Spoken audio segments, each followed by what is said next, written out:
raising that right now. This is your opportunity. It's the same thing with an addiction.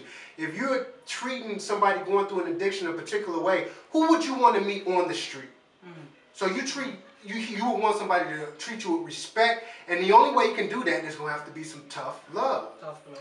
As I was going to say with that, when I say easy, I'm not being cold or anything, I'm just blunt. To the parents out there, just like Marcus just said, it is tough love. Learn to say no. My mother said no a lot of times. Learn to say no. It builds better character within a child. Every child today now is the microwave generation. I want, and the parents suffice and give them everything because they want to shut them up and get them off their hair because half of them still growing up. That's the problem of enabling a child. Unfortunately, in my era, no men know. It wasn't a negotiation as children do with their parents now. Some of the abuses and the addictions come easily because children see that within their household.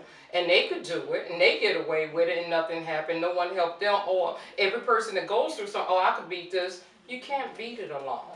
There's help out there. If you need help, there's programs out there. There's churches out there. There's radio stations like this great one called that's willing to listen to your story and is willing to help. And like everyone here, and I'm a name dropper today, Mustafa, Marcus, Alice, Anthony, Jason, Ricardo, Tracy, and myself, love all of you addicts out there.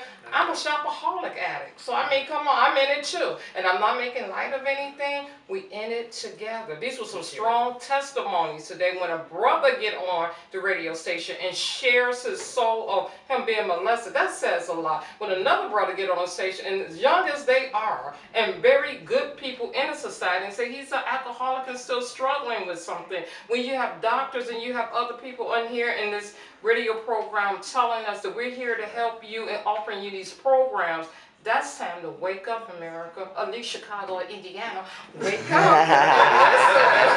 So let me ask you all this. Let's talk to the parent who has lost a child to addiction. What can we say to them? They may feel like they feel guilty or that they didn't do something right. Help them now with dealing with that loss because of an addiction. What can we say to them? It was not your fault. And there are circumstances in life, whether you're dealing with addiction or not dealing with addiction, like it just wasn't your fault. Things are going to happen. I liken life to like an inanimate object, and sometimes people give life like superhuman powers. Like my life did this to me. I got dealt these cards, and this is what happened. No, life is somewhat like a rock. It can't stand up. It can't move. It can't push you. It can't talk to you. For all intents and purposes, you can pick life up. You can hold life. You can run with life. And it's the same thing to those parents. Like, you didn't do anything. Like it wasn't some magical force that inspired you to do whatever you did to your child. No, life, it just happened. It wasn't your fault. Unless you wrapped their arm up and stuck the needle in them, unless you gave them the pipe, unless you bought the 13-year-old the alcohol from the store, unless you've contributed directly to the delinquency of this particular child of yours, however old they may be, why would you blame yourself? Did you do what you were supposed to as a parent the whole time? If you've done what you were supposed to do, then you should be able to sit back and say, Lord, I've done my best. I've done my best. And my child chose to do these things. That choice was theirs. As I said earlier, you didn't cause it, right? And you can't cure it. You can't do that. So one of the other things that I have to add is that there's a saying that says that no one will change until they've hit rock bottom. Well, the reason why a lot of our children don't hit rock bottom is because our parents are putting safety nets down there. So you have to remove the net so that they can hit the ground. When they hit the ground, like, oh, that hurt. Maybe I should get up and do something about this here. But we have to be tough enough. We have to have love enough for our children to let them hit the bottom. Because brother said, who do you want to meet out there? Someone that keeps bouncing off of a net. You don't want to keep meeting them out there, because at some point that person is going to take your wallet. They're going to take your purse. They're going to rob your car. They're going to do something in order to continue to this cycle that they have. And one other thing that I want us to understand as parents is that recovery does not come instantly. That's right. we need endurance and perseverance. We need to be able to walk with them through this journey. Somebody that has been using drugs for 10, 15 years or whatever, and you expect him or her to recover within a month or 2 months? No.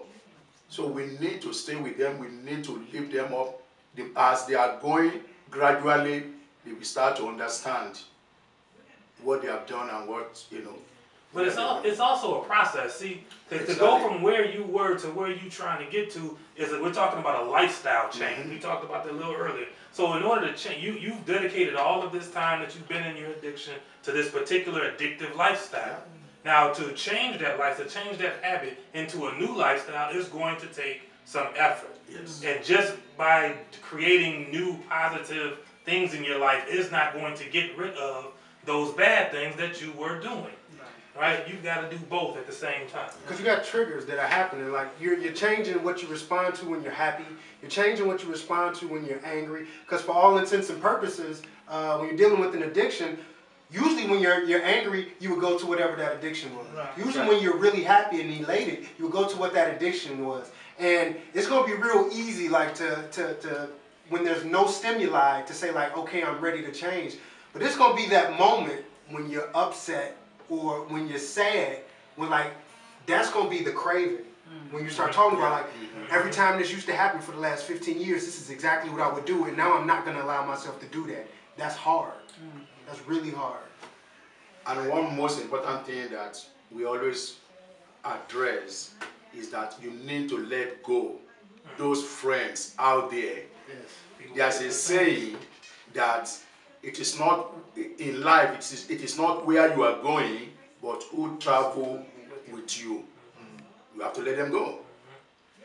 One last, but the biggest step in me dealing with my addiction was having to accept that the way I decided to live my life wasn't working. Even though it was my life, I was not fit to drive. I had to give that to God. Life has gotten a lot easier from the passenger seat and being able to live my life. It's a lot more comfortable. I don't have as much stress. Just let him drive. Yes. That's hard for a lot of people. And we started talking about it at the beginning of the show. We kind of went away. You gotta admit that you're not fit. You gotta surrender. You gotta surrender. Okay, you want to say something, bro? Yeah, we have to also be careful that we don't associate addiction with the action. We have to understand that it's psychological. So when we're dealing with individuals that are addicted, it's not because you're drinking. It's not because you're doing drugs, but why are you drinking, or why are you doing drugs, or why do you have a lack of control? So let's focus on the psychology of it. Behind it. Exactly. That just makes it. So you're gonna cut it there? We have one. Okay, we got one more minute left, so we're gonna go into just a detailed part. But I like that because you're basically saying that we need to deal with the reason for the addiction. And in a lot of cases, we look at the addiction, but we don't look at the reason why the person is there. So in this next part, we're gonna just deal with a little bit about why that person has the addiction. Cut that